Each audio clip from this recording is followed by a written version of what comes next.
Big boss season 7 promo ఇప్పుడే విడుదలైంది. ఆ ప్రోమో కానీ ఒక్కసారి మనం చూసుకున్నట్లయితే సంచలనంగా ఉన్న శివాజీ మాట్లాడుతూ గ్రహస్థులను సంతోషపరచడానికి గ్రహస్థులంగా రాడ్డును తెచ్చి రాడ్డుకు తగిలించవలసి ఉంటుంది అని చెప్పడం జరుగుతుంది. అయితే ఈ టాస్క్లో మాత్రం సందీప్, అమర్ ఇద్దరు కూడా పోటీ పడుతూ ఉంటారు. ఇద్దరు కూడా స్విమ్మింగ్ స్కూల్లో అన్న రాడ్డును తేడానికి ఇద్దరు స్విమ్మింగ్ స్కూల్లోకి వెళ్ళి ఆ రాడ్డును తీయడం అయితే జరుగుతుంది. దీంతో ఇంకా ప్రియాంక అలాగే శోభా శెట్టి ఇద్దరు కూడా బయట ఉండి కమాన్ అంటూ గట్టిగా అరుస్తూ ఉంటారు. ఇంకా అమర్ రాడ్డును ఇవ్వడంతో ప్రియాంక వెళ్ళి రాడ్డుకి తగిలించడం అయితే జరుగుతుంది.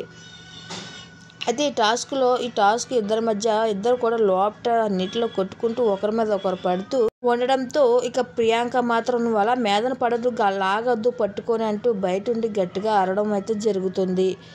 అయితే ఈ టాస్క్లో విన్నర్ ఎవరు వస్తారో అంటూ ఈసారి కూడా అశ్విని అంటుంది మన జిలేబీపురమే విన్ అయ్యింది అంటూ గట్టిగా అరవడం అయితే జరుగుతుంది.